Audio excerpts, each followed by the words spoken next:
Hi everyone, thanks for tuning in. I'm Lauren, and in this video I'm going to be sharing with you the live recording of my sewing and dressmaking themed question and answer session that I did on the Instagram platform on Monday the 30th of January. So I'm going to be showing you some new fabrics this week. I've got clues about the new Sewing Society kits that are coming out this Wednesday, and then I'll be answering lots of your questions that have been sent in beforehand. So lots of advice and tips, inspiration, fabric and pattern pairings, we've got it all. So hopefully a nice fun hour of sewing and dressmaking chat that you can just lose yourself in and get lots of new ideas for your projects.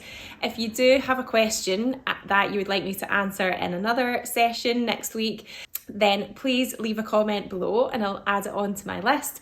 Or if you want to get in touch with the shop directly, you can email us or call us, or you can also send me a message or leave a comment over on the Instagram platform as well. So I'm going to switch over to the live recording now. I hope you enjoy it and I'll see you soon. Hi everybody, good evening on this Monday, 30th of Jan already. Thank goodness, it's almost February. Days are getting longer at last. Lovely to see you all. Thanks for joining. Hello, hello. Lovely to see you all tonight. I hope you're all doing well. I hope you had a nice weekend and you've got through your Monday. Welcome to an hour of just lose yourself in some light-hearted fabric and sewing and dressmaking chat. I've got lots of things to show you, lots and lots of questions. Again, I'm hoping I'm going to get through them all. They seem to be quite a lot of questions and I'm not managing to get through them all or add them to my list. So again, apologies if you've sent me a message today and it's not on my list. I'm sorry. But yeah, I've got lots of things to share tonight, and I will try and keep up with the questions that you ask as well as I'm chatting. So feel free to ask away. Hi Laurianne, you're on your way back from the beach. That sounds lovely. Hello, pretty top, need some sewing therapy. Sewing therapy, it's definitely good for the soul, isn't it? Thank you. This is an old top that I've made. Some of you might recognise it. It's the Merchant and Mills Florence top. And it's an Atelier Brunette print. I'm not sure if we still have this one or not. It's one of their older prints. Hi from Fairport in New York. Finally caught alive. Welcome along. Lovely to see you. So yeah, thanks for joining everyone.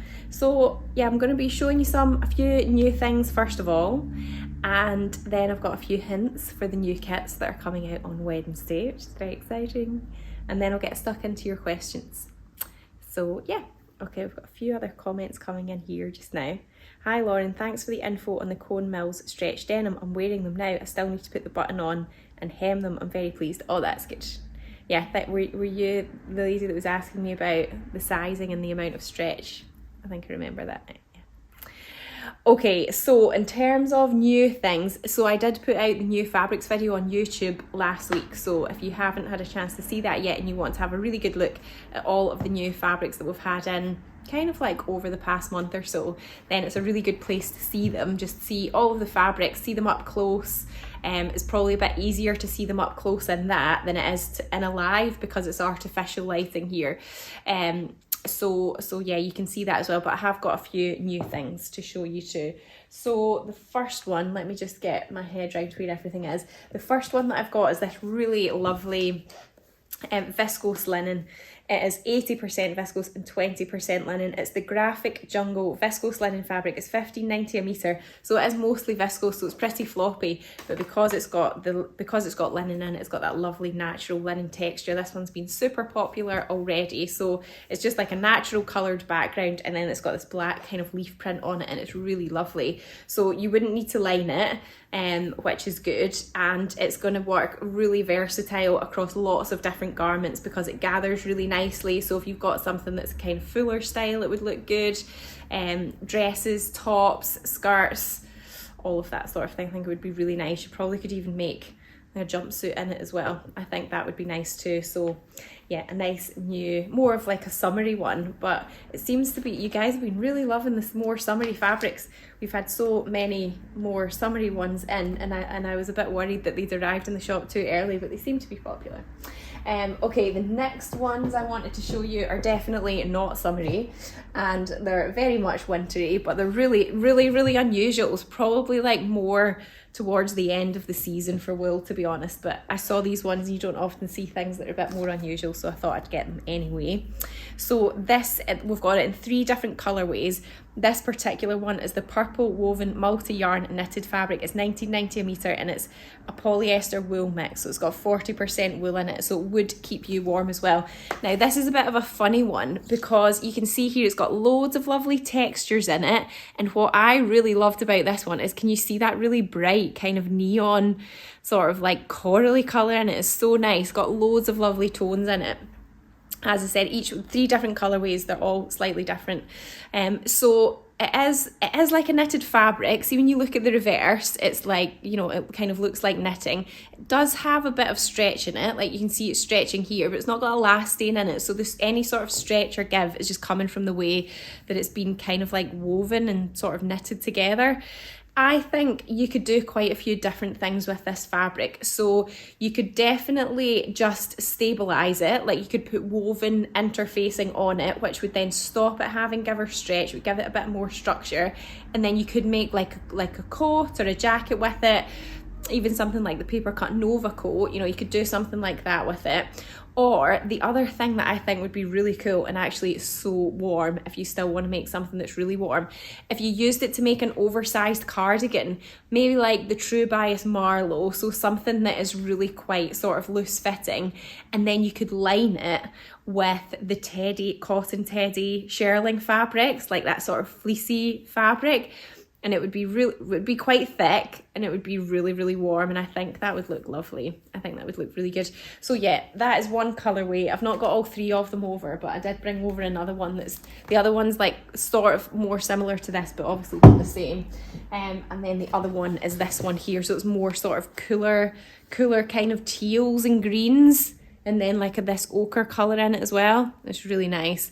It's one of those ones you just see lots of different colours in it, so I think it would actually go with lots of different things because it's got lots of different colours in it. Somebody saying I'd like a skirt in that. Yeah, I think you'd have to line it, but I think you could make it work for a skirt. Do you have any recommendations for a pressing cloth, please? Just anything that's cotton, like a medium to lightweight cotton is fine. It doesn't necessarily have to be like something special, just anything that's cotton is usually good. Just it can be like maybe some offcuts from another project. Okay, the other couple of things I wanted to show you where we've had a range of these fabrics in. I'm like absolutely obsessed with these. They feel so soft. We've got them in quite a lot of colours. So this is like a kind of khaki green colour. It's the olive textured cotton jacquard fabric. It's $12.90 a metre and it's 100% cotton. So we've also got it in like this sort of lighter, kind of brighter blue. We've got it in a black, a navy, and then like a kind of rusty sort of orangey ginger colour as well. And it feels really soft. So it's almost a bit like a waffle fabric, but not as like deeply textured as that. But it just feels much thinner and softer. Definitely not as thick as like a normal waffle fabric, and I think you could do some really lovely things with this. Anything from like a really luxurious feeling dressing gown, so either, you know, the classic, the name Blahaja dressing gown, it's a very popular one, or Merchant and Mills have got the Sunday dressing gown as well. I think that would look really nice. You would definitely be having a fancy Sunday morning if you had a dressing gown made out of this.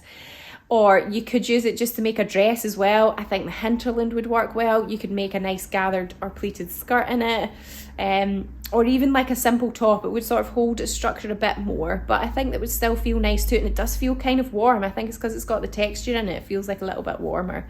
Would the woven fabric need lining for a cardigan, or would it be fine without? Do you mean the multicoloured one?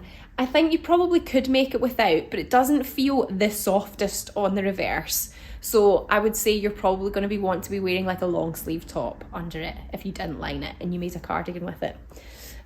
So yeah, quite a few different colours of that one. And then this one, which is a bit more sort of spring-like and fancy. I think this might be a next designer one actually. It's 100% cotton and it's the pinstriped cotton twill fabric. It would be really lovely for like a sort of cool smart pair of trousers. Just bear in mind that it doesn't have stretch, so it needs to be a pattern that is not designed for stretch fabrics. But I just love the shade of that. Anybody who knows me will know I love pink. And then we've also got this one, which is like a sort of shirting kind of sort of chambray colour, maybe like a bit more of a unisex fabric. It's the Geo Dash On Blue cotton fabric, so it's 100% cotton.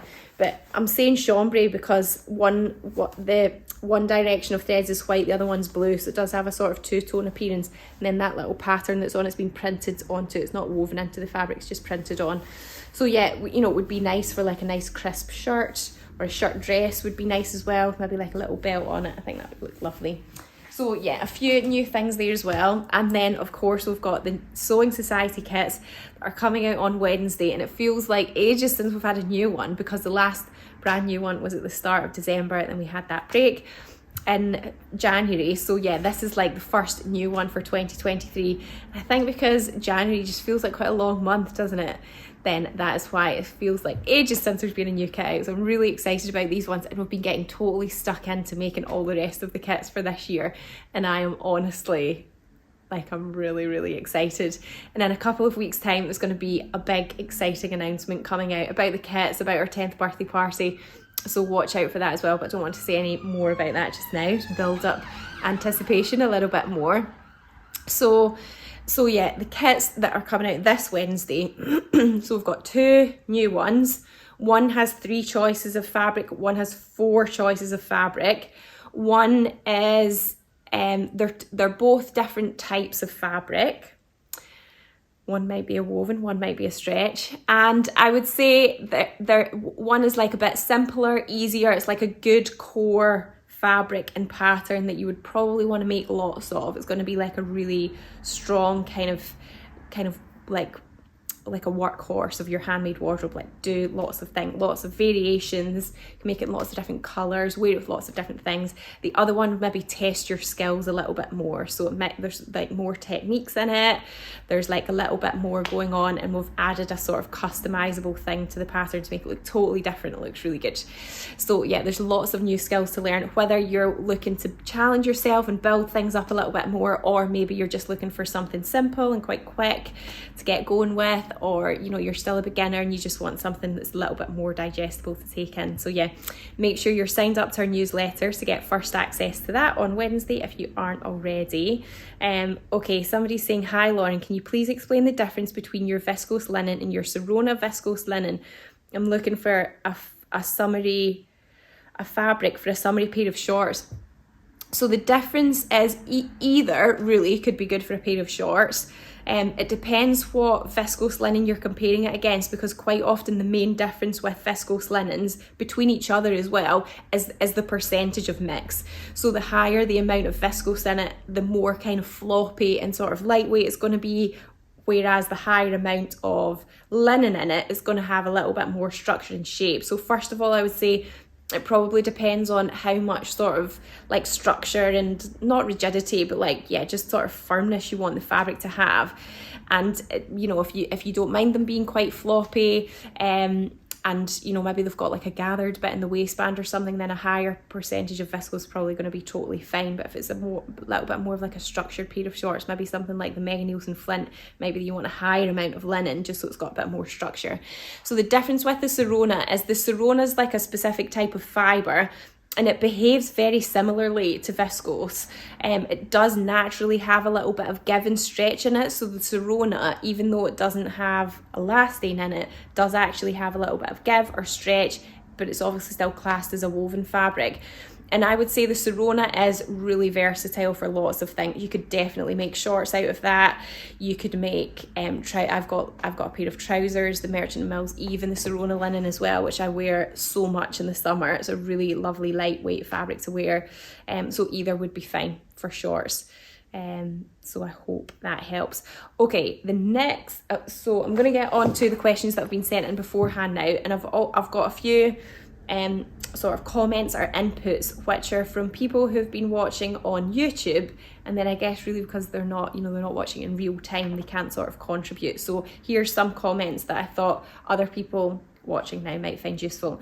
So last week we had a question about silk and working with silk and pre-washing it, or like pre-treating it before you come to sew with it. So this lady said, I machine wash silk in cold water and I dry it in my dryer. then when I make a garment with silk, I know I can wash and dry it as normal, or I can hand wash and line dry. Most silk does well washed and dried in machines. So that was just somebody's sort of own experience of using silk. I have to admit, I would probably be too scared to put it in a dryer, but you know, yeah, maybe like a cool hand wash in the washing machine. I might be able to manage that. Okay, do you have any recommendations on how to pattern match the bottle green fabric for the Hovea kit? So you need to use landmarks. The key with matching is having landmarks to match it against. So you could use notches, you could use like the level of the side seam where it meets the underarm. So if that's at like a certain part of the pattern on the front bodice, then you can make sure that it's the same on the reverse as well. And there's also a notch on the front as well, so you can use that if you want to try and like match the wave. The wave on the bottle green Hovea is quite wide and quite big, and because the collar version of the Hovea gets folded down a lot, you're not really going to see much of the pattern, so I'd probably say it's not going to be that noticeable. You could also, depending on what variation you're making, size and what kit you bought, have enough fabric to flip the collar pattern piece 90 degrees to the selvage as well, so then the lines would be going in another direction, so then obviously they're coming out at 90 degrees from the jacket rather than matching. So hopefully that gives you a few pointers. Okay, the other question that was just like sort of extra input from someone was, hi Lauren, you've mentioned a couple of times whether to quilt first or cut out first. So this was in relation to making the Megan Nielsen Hovea when you quilt your own fabric. As a quilter, I can tell you, you're right in quilting first. I was told in a course that the stitching will pull up the fabric slightly. So when we make quilts, we always quilt first and then trim the edges of the quilt before we add the binding. So there we go. Thank you for your comment. Okay, so the questions now that were sent in beforehand, I'll start trying to get through them. So using viliene S133 for the first time, any tips? I have to admit I haven't actually used that type of viliene before, and I didn't know what it was. It's a very thick, sturdy one, which is used a lot in bag making or providing like a lot of structure to things that you're making. And I would suggest, so it's heat activated, so you can iron it on to your fabric. And I would suggest probably if it's really, really thick, you might want to try and only put it in like the main body of the fabric pieces and not in the seam allowance. So it might be that you want to trim it down so that when you iron it on, it's not also in the seam allowance as well, because it might just add too much bulk, too much structure there. So that was the main thing that came to mind with that one. Okay, the next one was tips on doing a full seat adjustment on the Agnes PJ trousers. So this is the Agnes PJ trousers, the pajama bottoms, the leg is just one piece, so there's no outside leg seam basically. It's just like one bit of fabric that goes around your leg. So what you can do, you see this little sketch that I did here before. This is taken from the Closet Core pants fitting guide, free guide that they have on their blog. So feel free to look there for a better illustration. But you can see here, see how I've done like a little dotted line, which is just basically like extending the curve on the back crotch. So you can add like a little bit here, and then you can also extend up the top as well to add a little bit there too. Now, it will depend on how much of a full seat adjustment you need to do. You probably won't really be able to add too much if you do it that way.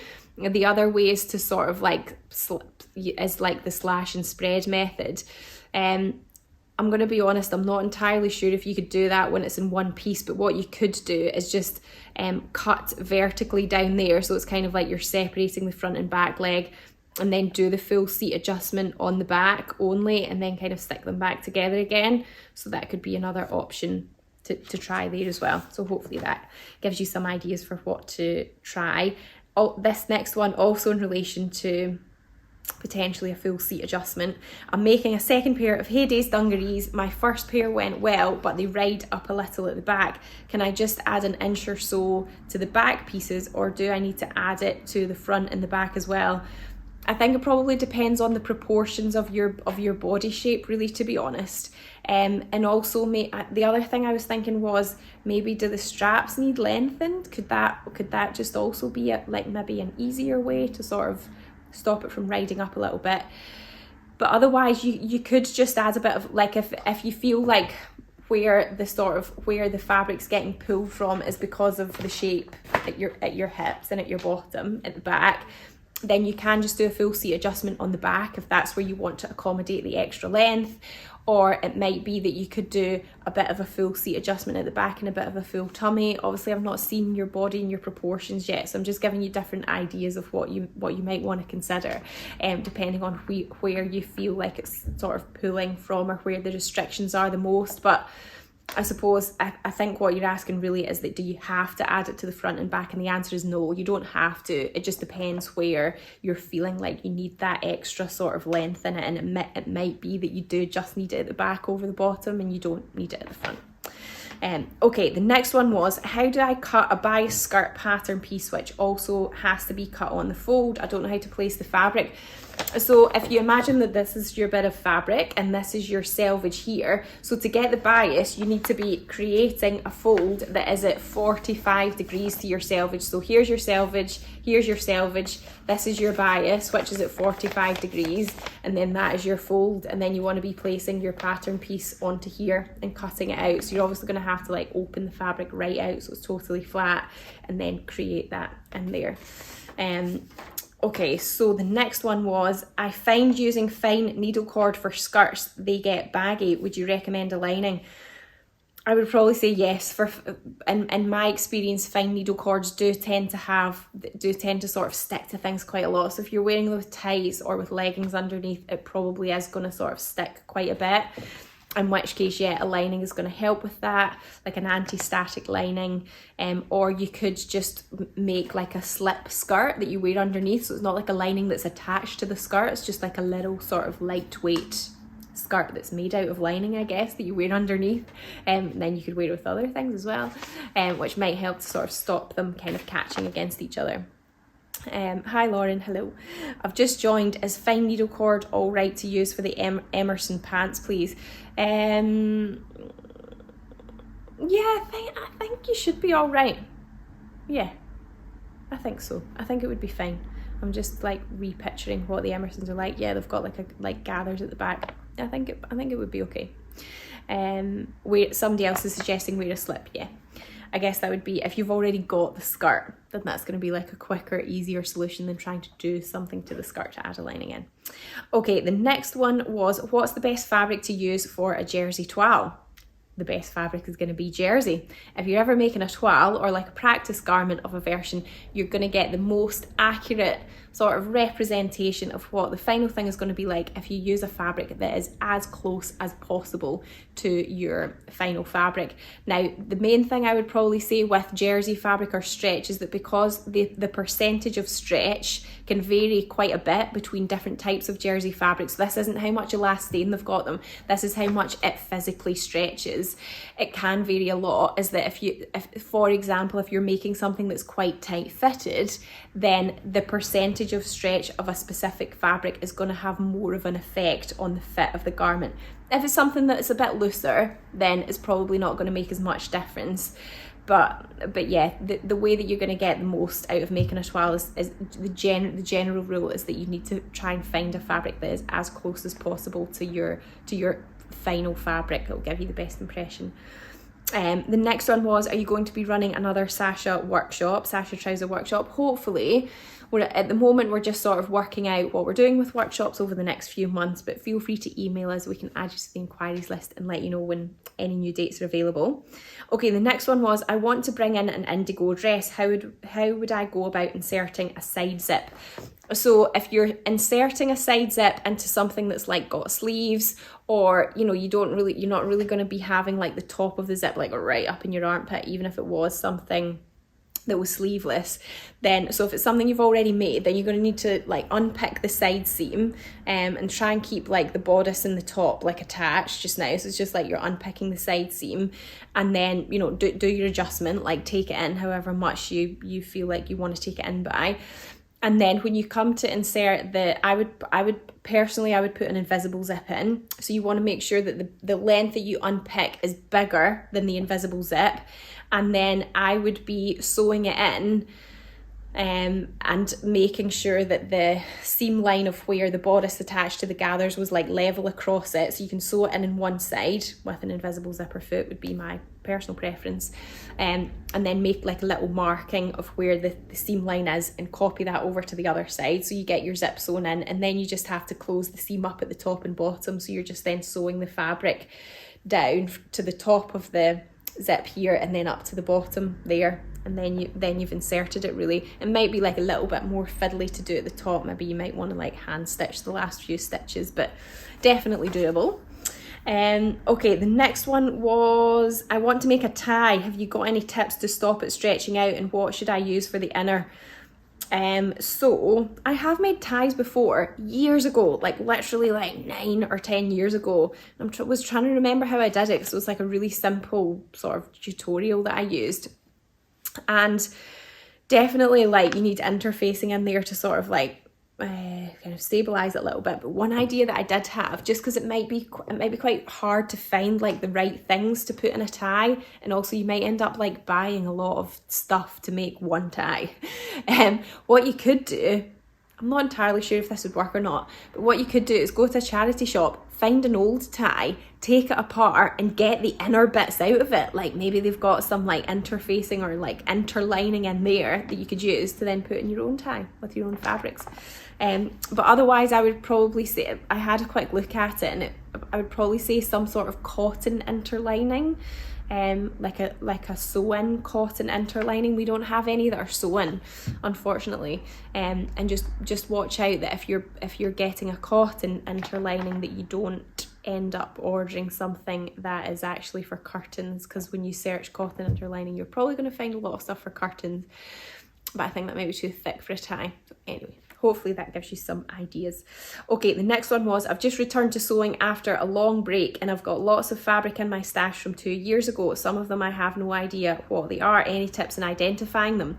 So if you have a look up on Google and look up fabric burn test, and there'll be like different guides on there that basically tell you if you sort of like singe or burn a little bit of your fabric, how it burns and what sort of smoke comes off of, or how the fabric reacts to you burning it. Can give you an indication as to the type of fibre that it's made from, whether it's synthetic or more like a natural fabric.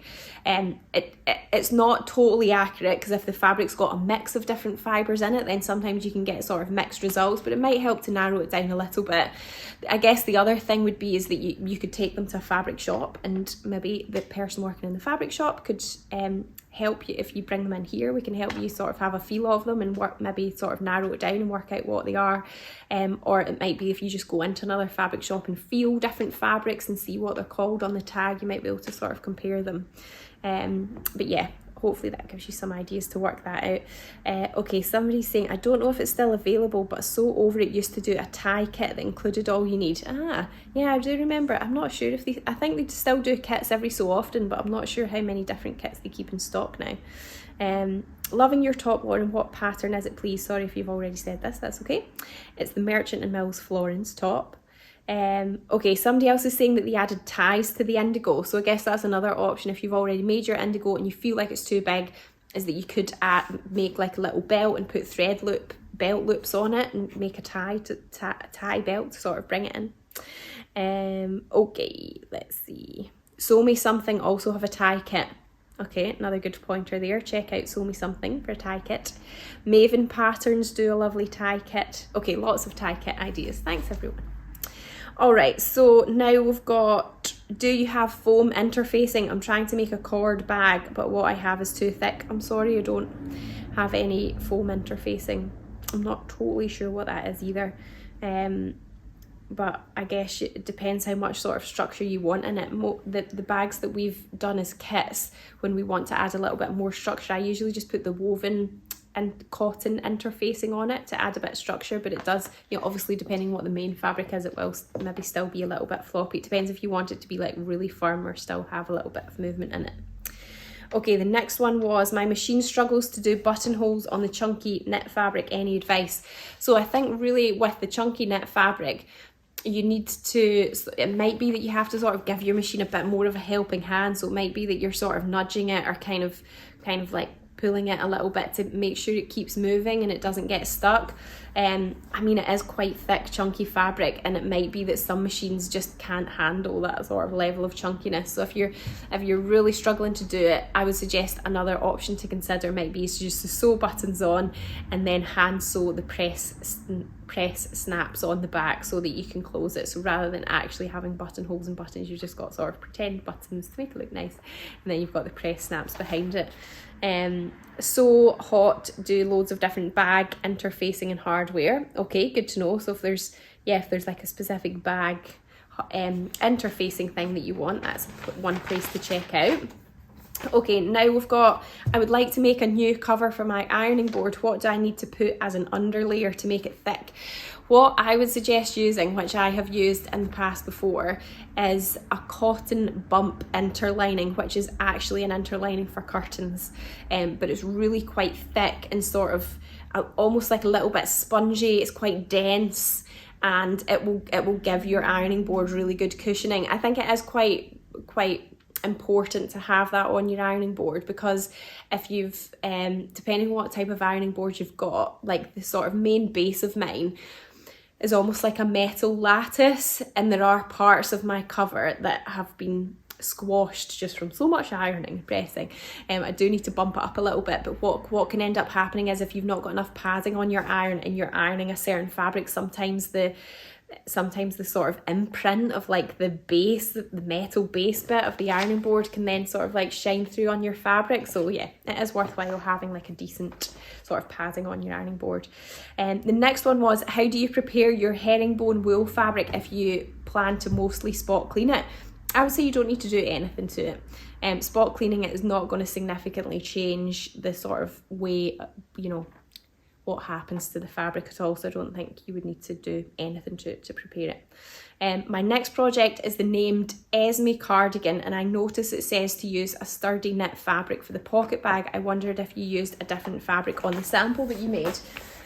So I've got the sample here, the named Esme cardigan. This is in a really beautiful viscose blended knit fabric, which we've just had restock of. Actually, this came in last week, and we've also got it in the double faced one as well, so more, it's like a black and sort of beige or like an oatmeal colour, and the same fabric came in too. So no, we didn't use a different fabric for the pocket bag, we've used the same one, but you can see that it was Jo that made this one for the window. She's put some seam tape I'm not actually, maybe it's just strip of interfacing on there just to sort of support that part of it, but otherwise it's just the same fabric, and it is like a kind of floppy sort of pocket, and they do kind of hang open. I guess just that's the style, it's like oversized, just kind of relaxed fit floppy pockets. So yeah, hopefully that helps you with your project. Okay, let's see what other questions and comments I've missed here. I really struggle with the thread tension in my overlocker. Do you have any advice to how to work it out or who to turn to for help? So there are a really good couple of online courses for overlockers. There's the Tilly and the Buttons one, and also on the past on here, a lot of people have recommended, is it the Stitch Sisters one? So that might have like quite a lot of troubleshooting advice there for sorting out the tension on the overlocker, because it might vary depending on what type of fabric you're using as well. Okay, put tissue paper in between the teeth for knit fabric. Good tips, that's to help stabilise the buttonholes. Will you be stocking any fold over elastic in white at all, please? I already have the black, I'm having a knicker making frenzy. Yeah, we should be able to get the white because we stock lots of other colours. If you just drop us an email, then we can get that ordered the next time we're ordering elastic, and then let you know when it's available. Okay, somebody's saying Bosal, B-O-S-A-L, is good for bags. It's firm but easy to sew through. Great tip, thank you. I got the pale pink for the Page hoodie kit. Great. Also, the silver covers are padded and help the pressing. Yeah, I got the pale pink Page hoodie kit. Do you do buttonholes or eyelets on the ample? Wondering whether the eyelets will stand out too much on the sample. I'm trying to remember now. Where is, I can't think where that sample's gone. I'm sorry, I can't remember. If you have a look at the modelled pictures though on the listing for the page kit, you'll be able to see. Because I can't remember if I did them on that or not. I mean, obviously, if you use like a darker colour of violets, then they will stand out a little bit more, but I don't think that's necessarily a bad thing. You know, I think they'll look nice. Just depends whether you want that contrast or not. Hi, I only sewn with cotton and linen so far and want to try more drapey fabrics. What do you suggest I start with in terms of pattern and fabric, please? I would probably start with maybe like a top that's got a very simple construction. So, you know, off the top of my head, something like the Tilly and the Button Stevie top is very simple to make. So then it means that you're not having to really think about the construction. You're just sort of concentrating more on the type of fabric you're working with. Viscose is such a lovely drapey fabric to wear, and it is nice to sew with as well, but it does probably just take a little bit of extra sort of patience. I don't think it's going to be as bad as you think it is though. And I would suggest probably a viscose twill to start off with, just because it's like a little bit thicker and heavier, so it might be slightly easier than something like a plain weave viscose, which can maybe be a little bit slippier. The overlocker course you do is excellent. Yeah, thank you, Sue. I like the Stitch Sisters online overlocker course. Okay, that's me caught up there. All right, so the next ones on my list were, I'd be really grateful if you could recommend a pattern for a sports skort, fairly straight, no frills or pleats, with integral / attached shorts, and the fabric I could use. Patterned would be nice if possible. So I didn't know any off the top of my head, but I had a little look. And it looks like Jali, so Jali, Jalie, sewing patterns, 2796 looks like a skort to me. I think it probably depends whether you want to have more like a proper sports weight type fabric, which unfortunately we don't. The closest I've probably got that you could use is the swimwear Liberty fabric, which is patterned. You could use that. I have used that to make leggings and like a little sort of sports vest top before, so you could have a look at them. Sorry I didn't bring any over to show you here. Okay, the next one was, I love your posts. Any ideas for tops to wear with pleated skirts? I have a plain navy blue one and a black camel creamy geometric one, patterned and fabric Rex. So a few suggestions. The other thing that you could, this is what I did to sort of get some ideas. You can just Google something like styling a pleated skirt, and then you'll see lots of different images of things that people wear with pleated skirts. Quite a good way to sort of kind of visualize what pleated skirts look like with different things, and there's a few sort of different looks I guess you could go for. So something like the True Bias Nikko top, which is this one here, but you know, if it was just like classic kind of long sleeved turtleneck sort of style, and if you can make that in something like, somebody else that actually was also asking me about fabric for the Nikko, so this one's for you too. I think that was coming up later. Something like this would look nice in the Nikko. This is the mid blue rib knit blended fabric. It's 1570 a metre. And it's a poly viscose mix. We do have it in other colourways as well, but it's really lovely and cosy and soft, nice and stretchy too. I think that would look lovely in the Nikko. And then we've also got this one as well, which is quite similar, but just got a variated rib knit texture on it. Again, we've got this in a couple of colours too. I think we've got it in navy as well. This is the mid-grey variated rib knit fabric. It's 1930 a metre, and again, it's a viscose polyester mix. So they'd both be good for the Nikko. And would look nice with a pleated skirt. Or for something a bit more summery, the True Bias Ogden cami tucked in, I think would be nice. That you could make a plain version, you could make a patterned one and like a really lovely viscose or something to wear with a plain skirt. I think that would look nice. Or the other look, which I guess is just a bit more sort of like maybe smart casual, was just like a classic shirt, even something like the Grain Line Archer, and like a nice white fabric tucked in would look nice as well. I saw a few cool people in my Google search that were wearing that sort of style. Okay, somebody's saying I made a Freya top in the blue rib knit. It's really lovely. Oh, that sounds good. Yeah, the Freya is sort of similar style to the Nikko, isn't it? Thanks very much for the answer and recommendation for the sports skort. No probs. I've made this Jali pattern. It's brilliant and has different options. Oh, that's good. Lovely.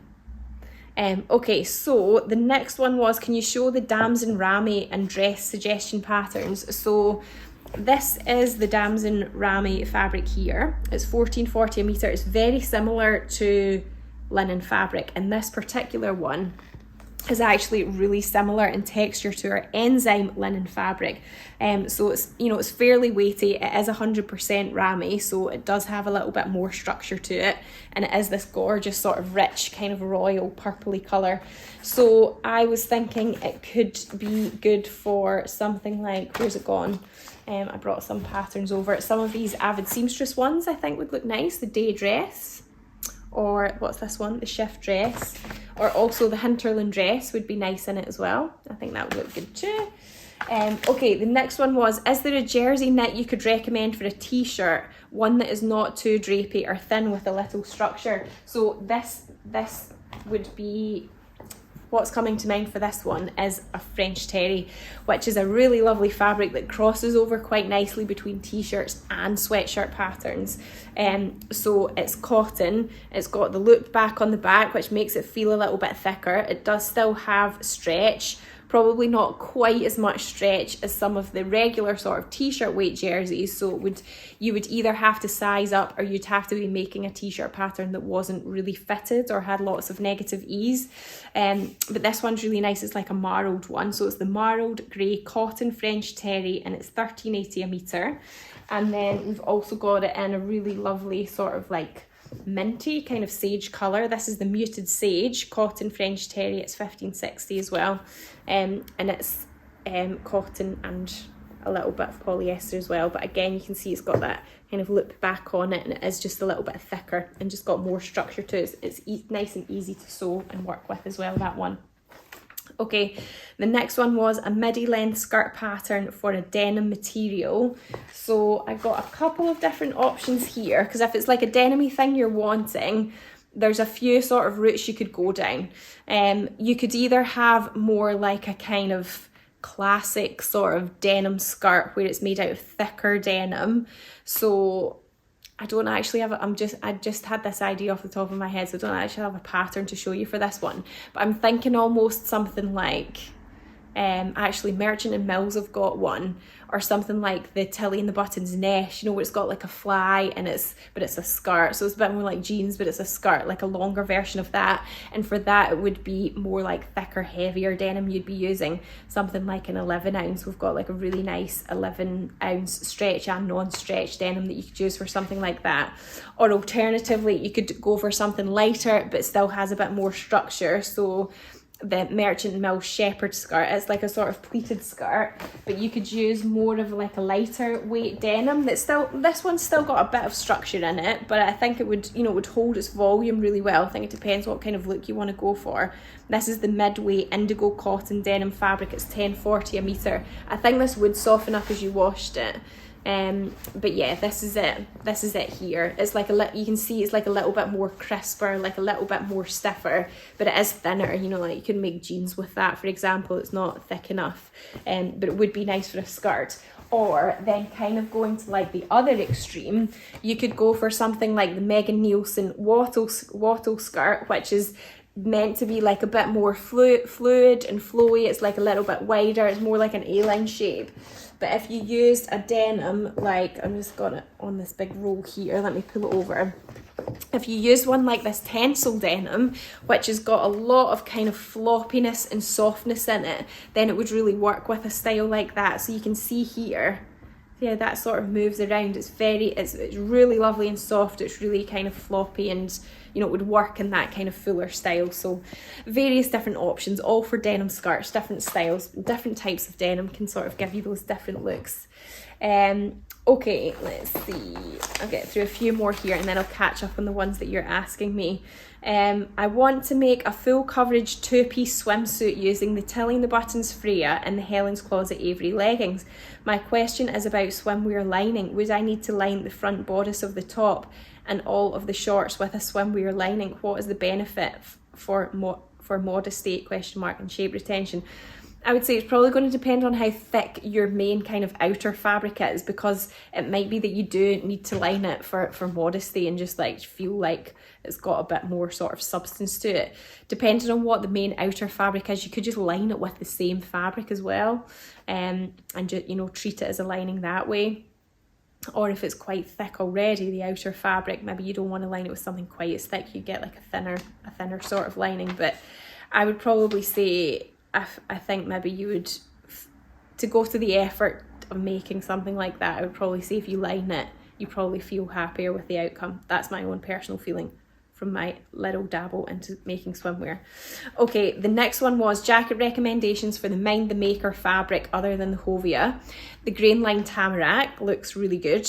I've actually used it to make a tamarack, which I might show you in a few weeks' time. The Fibre Mood Giselle is a really nice one as well, which is modelled in like a padded sort of quilted fabric. Also the Fibre Mood Molly is quite nice. It's quite similar to the tamarack, but I think it's got a drop shoulder instead, and it comes with a hood. If you want a hooded grain line tamarack, you have to get the hood extension pack separately. But you could also use it to make patterns that, you know, they've not got modelled examples of with quilted fabric, but you could just use a quilted fabric to make it. I think even the paper cut Nova would look really cool with a quilt in the quilted fabric. The next one was fabric for the True Bias Nikko. See my last answer and suggestion there. Okay, the next one was, I'm debating between the Fibre Mood Norma blouse and the Liesl & Co Geneva. Please help me choose. So they are quite similar on the face of it. They're like a simple sort of shirt with a V-neck, buttons down the front, no collar or anything. I'm pretty sure they've both got binding to finish off the neckline. I would say the main differences are the Liesl & Co Geneva has a centre back pleat, which is quite nice. So it gives it like a little bit more fullness or kind of swinginess at the back. And then the main difference is definitely with the sleeves. So with the Geneva, you've got either a lantern sleeve, which is sort of quite full and then becomes narrow, or it's almost like I think it gets called a bishop sleeve, like it's quite full and open, which you might find like a little bit annoying depending on what you're going to be doing when you're wearing it. But one version that I did as a sample for the Geneva is that I don't think I lengthened it. I think I just left it as it was, but I just made a little channel and put elastic in it instead on the sort of wider one. So then it just gathered it in a little bit more, and that worked quite nice. With the Norma, you've got a much fuller sleeve, so there's like much more gathers at the top, and it's more like a kind of bigger sort of puff sleeve, and it is just sort of one sleeve option. I find that that's usually the situation with the Fibre Mood patterns, is that there's not many variations in the same pattern. You know, you have to kind of think of the variations yourself. You know, when you buy a Fibre Mood pattern, it's kind of just for that one style. Whereas the Geneva comes with a couple of sleeve options anyway. Okay, let's see if I can catch up on some of the questions here. What was the long cardigan you showed earlier made from, please? So it was made from our viscose blended knit fabric. We do have a few colours of it left. We also have a version where there's one colour on one side and one colour on the other. It was in our Christmas window display, so you can have a look at the blog post on the Christmas window display as well. There's a bit more details on it in there. I'm having a problem with stretch fabric that's more stretch one way than the other. I've made some leggings but have to have the stretch going across the body. It means the fabric is running sideways. And then it's sort of cut off. I'm sorry, I missed like the end of that one, Judy. I'm trying to find if we've got the rest of your comment somewhere, but I can't see it. Maybe send me it as a direct message and then I can get back to you that way. The Deer and Doe Fermentaire skirt would be great as a denim long skirt. Yeah, that's another really nice one. Do you have any recommendations of fun books on the history of dressmaking? I personally don't know, but if anybody knows of any books on the history of dressmaking, feel free to shout it out and I will share. Be very careful with light swimwear fabric in water. It needs lining for modesty. Good tip, thank you. Fibre Mood Norma has a facing rather than a binding. Okay. I couldn't remember it because I have made the Norma, but I kind of like did my own thing with it and like made it a round neck, and then I think I just put binding on it, probably because I couldn't be bothered drafting another facing. So that was why I was thinking they both had binding.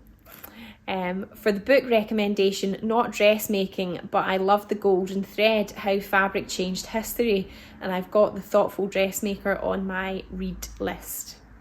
Excellent, thanks. Okay, so the next question in here, I'm almost getting to the end now. Fabric for the viscose edge wig, very floaty blouse. So yeah, it's got quite a lot of gathers from the shoulder here, and then a sort of fuller sleeve that's gathered within a more fitted cuff. I thought that this Atelier Brunette, which is a viscose toile fabric, would look gorgeous in that. It's really lovely and floppy, and it's got almost like a sort of luster, like a sheen to it as well. It looks really, really lovely. It is the Atelier Brunette Fizzy Night viscose toile fabric. It does also come in a sort of reddy colourway as well. And then I had quite a few suggestions. We're obviously getting to that time of year now for wedding suggestions. There was 4 in total. Any fabric dress pattern suggestions for formal attire, summer wedding, dress pattern suggestions for a wedding on Loch Lomond, lovely, using the stunning watercolour viscose. I think the Edie would look really nice in that watercolour viscose, Elodie, sorry, the Closet Core Elodie. Wedding guest dress patterns, something with a kind of sleeve and a midi length, and then finally dress patterns for taffeta fabric to wear to an outdoor wedding. Well, how exciting, everybody, you've got all these weddings to go to. So for the taffeta one, I've never really worked with taffeta fabric before, but it does have quite a lot of structure, and I feel like you want to make something that's going to be like quite dramatic, or like have something that's quite a statement. My favourite places to look for like a wide range of kind of different styles of dress patterns. Obviously there's the fold line pattern database, but Deer & Doe have got some really lovely nice dress patterns that have quite a lot of details in them. So over it I've also got lots of various different styles of dress patterns as well, and then Fibermood is another one that I've got some. I would say some of their dresses are maybe like a bit more dramatic or a bit more statement. So the Fibermood Tammy dress looked quite cool for the taffeta one. It's got like a sort of V seam here that has like a frill sticking out of it, and I think that would look really cool in a taffeta fabric. For something with a sort of sleeve and midi length, the Fibermood Josephine dress looked nice. It's got like a little sort of cut, like almost like a cutout V, and then I think it looks like binding around the neck. And then it's sort of long, and yeah, like longer sleeves as well. It looks really nice, and like a lovely sort of big bold pattern statement viscose. I think that would look gorgeous. So a few ideas there. Okay, the next one was, I bought your short hair mint coat fabric today. Any recommendations for an easy jacket? So that is this one here, which is in the sale, and we do still have some left. It's actually such a beautiful colour. I love this one. Oops, the pole's sliding out. So yeah, it's almost like it's just kind of furry a little bit. And it's this lovely minty colour. We do also have it in a pink as well. Which I don't have the whole roll to show you, but I do have the little bit that we were cutting samples from. That's the pink one there. It's really nice as well. So I would say the Grainline Yates coat it's a pretty simple one. So if you want something that's like a bit longer, the I Am Patterns Artemis coat as well looks pretty simple. Or you could look at cardigan patterns as well. So over it I've got a cardigan pattern. I think it's called the Jessie. And they're going to be quite simple as well, and I think they would, they'd look nice in that sort of type of coating fabric. It's not too sort of firm or stiff, but it does hold it. It's not got any give. It's not going to sort of bag out or anything. Okay, the next one was, do you have any thick cozy sweatshirt fabric with stretch for the Stella hoodie, please? Got 2 suggestions here. These are the thickest ones that we have got at the moment. We've got more colours in this one. This particular one's the stonewashed blue marl fleeceback sweatshirting fabric, but we've got lots of marled fleeceback sweatshirtings. It's $16.60 a metre, and I would say it's sort of a bit thicker. It's thicker than the cozy colours, if you know that one. It's got that sort of fleecy back onto it, so that would be nice. And then the thickest one that we've got, which we're waiting for a replen of the other colours to come in, Hopefully it comes this week because we've been waiting a while for that. It's the Sea Pine Snuggly Fleeceback Organic Cotton Sweatshirting, and it is definitely like the thickest we've got. It's really quite sort of thick and sturdy, and it would be lovely and cozy for a hoodie. So a few suggestions there. The next one was a faux wrap dress pattern for a woven fabric. I tried to have a look for this one and I couldn't. It was like hard to tell without kind of going into depth on each pattern whether it was actually a real or faux wrap. But then I was actually thinking, I wonder if you could just change a wrap dress into a faux wrap dress by like stitching the wrap closed, but then you would need like another way to get it on and off. You'd maybe have to put in a centre back seam and put a zip in it, or you could put a side zip in it as well. But maybe you would get more choice of different styles of wrap dress if you just then changed it to be a faux wrap dress by sort of sewing it closed. That was my idea there. The next one was, do you know of any baby toddler dress top patterns with jersey that have a collar? So I don't, but I think it would be quite easy to make one. So I use brindle and twig a lot for I've used them loads for baby and kids clothes. We've got so many different styles, so I think you could find something there that's quite simple. And then in this building block dresses in Oliver and S1, it shows you how you can like customize and add collars onto stuff. It's actually quite easy. It tells you how you can like, you know, draw and make a collar and, you know, attach it on, do facings and that sort of thing. So I think maybe rather than trying to find one, you could probably just quite easily adapt something to make your own one there. Okay, let's see, we've had quite a few questions. Let me get up to date with all of them. Where did I get up to before? I think it was when I started chatting about the wedding. Try the tulip dress by Assembly Line and Taffeta. It's very structured. Okay, great, that sounds good. Vicky Sews has some lovely dresses. By Hand London have great dress patterns for weddings. Yeah, they do actually. They've got loads of like really cool statement dresses. I'm deciding between the By Hand London Anna dress and the Elodie for a wedding guest dress this year. I would my personal preference would probably say the Elodie, because I don't know, the Anna's the neckline and the Anna's a bit high for me, but personal preference there. Both are lovely. Will you get any more of the watercolour floral spray fabric, please? I was too slow. Yeah, we're trying to order some of that right now. We're just waiting for the supplier to get back to us. But if you put your email address in to get a stock notification, and we can let you know when it's back again. Please, could you tell me what pattern the green skirt in the window is? That is actually the True Bice Emerson trousers. It's not a skirt. Thank you. I saw the Josephine in my initial searching, so that and the paper cut Estella are on my list as potentials. That sounds good. The new sew over at Pippa dress is a faux wrap. Thank you. Okay, there we go. Specific one. Chalk and Notch do a nice faux wrap dress. I think Sew Over It has a faux wrap dress, but I can't recall the name. It has a little cap sleeve and a bit vintagey. Hello Dear Kids is great for kids patterns, and there are loads loads of collars there. Great. Yates coat was an early sewing society kit, I think. Is the video still available? If not, on the website? Yeah, it should be on the website. Or do I just need to be brave and go alone with skills from other sewing society kits? I think you're underestimating yourself, Caris. I think you'll probably be okay, but I think the video should still be in the website. And the video bit in the Sewing Society section. The fabric store has a faux wrap, I think, in their free patterns. Oh, that's good. Paparita in the US has several really sweet patterns for children's clothes. Do you answer cropped jackets question? Bought your fuchsia wool? I have not had a chance to research that in full to give you lots of suggestions. So I'll add it onto my list for next week. Okay, so the last few that I had here was fabric recommendations for the Merchant & Mills Sydney sweatshirt. So this is quite a loose sort of boxy sweatshirt, which it says that you can make in either stretch or woven fabric. So the sweatshirting ones that I showed before would be good. You could also just use our Cozy Colours fabric as well, which would be really nice. It's more just like classic sort of sweatshirting.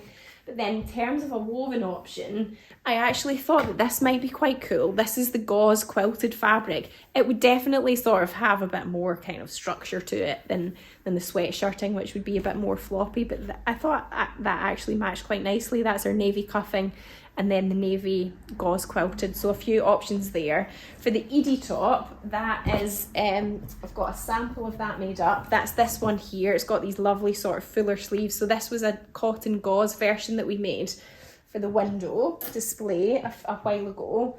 And I've got a few gauzes that would be nice for that. This one, which is a patterned gauze in a lovely teal colour. We've also got it in a sort of crew off-white colour and in an ochre colour as well. It's the scattered stems on petrol cotton double gauze, and then this double gauze is really nice. It's like two-tone really. This cut also comes in a sort of bluey denim-y colourway as well. It's the Merlot Melange cotton double gauze fabric, 1560 a metre. Or you could either do like a gauze for the Edie, or you could go for something quite floppy like a viscose. Did I bring any viscoses over for that? Yeah, any of our printed viscose would also be good. And then the next one was, I've got a couple more, a woven fabric to make a warm midi length dress, plain or small scale. So you could either, what did I bring over for this one? You could go for an actual wool. It's going to be warm, and this one's quite thin and, you know, not sort of too stiff or thick or anything, and that would be really nice for a dress. It's the pine needle woven lightweight wool fabric. It's 100% wool. It's £24.50 a metre, and it does come in another colourway as well, so it feels lovely and soft. It's not scratchy at all. You could even have that next to your skin, and I think it would feel nice. And then the other one that I brought over, if I can just find where I put it, there it is there. It's a cotton one, and it is the Robert Kaufman Shetland flannel fabric. This is the redwood colour, but it does come in other colourways as well. It's £20.30 a metre. So it's like a sort of brushed cotton fabric, and it feels quite cosy. It feels nice and warm next to your skin. So you could use that as well. Or the other option that you could do, because you didn't really specify, oh no, you did say woven fabric, I was going to say. You could also go for a sweatshirt, like a jumper dress as well, but you said woven fabric. Okay, the last one was, do you know of a tank top pattern? I can't knit, and I thought I could make something with the chunky knit kind of sweatshirt fabric. So Charlotte Emma Patterns, Charlotte is the lady that I do the Sew Brum events with. She's got her own patterns as well. She has the clove vest, which is like a sort of sweater vest type pattern that you could make out of sweatshirting fabric or one of those knitted fabrics. So yeah, you can check that out. Right, I'm going to finish catching up on the questions here, and then, my goodness, that was a quick hour. I love that gauze, thank you. I know it's really nice. Okay, what patterns would you recommend for a pair of beach type pants in the double gauze? Made by Ray, I've got like a really sort of simple loose pair of pants that would be nice. Or I'm just looking in the pattern room just now to see if I can dredge any inspiration. The Merchant and Mills 101 trousers, another quite nice simple one. I'm not totally sure what beach type pants are, but I'm guessing it's something quite loose and sort of relaxed fit. Thank you, really good session and advice this evening as usual. You're welcome. Yes, they ship to the US. I order all the time. Yes, thank you. Thanks for the live. Well, thanks for watching, everyone. I do hope that you found that useful. And if you didn't join at the beginning, then I'll post the replay onto Instagram, and then it'll be on YouTube probably tomorrow as well. So you can catch it up on there and find everything online. But yeah, coming up this week is the new Sewing Society kits, and hopefully a replaying of some fabrics that have been waiting to come in for ages. So if you have put in a stock notification with us, I'm hoping that we're going to be able to tell you that it's here this week. It's like really typical that we wait for all these fabrics to come, and then they all like descend on us all at once. But that's okay. There's always space for more fabric in the shop. All right, well, thanks for your thanks, everyone. I do hope you enjoy the rest of your evening. Thanks for spending your Monday evening listening to me chat. And I'll see you next week. Have a good week. Bye.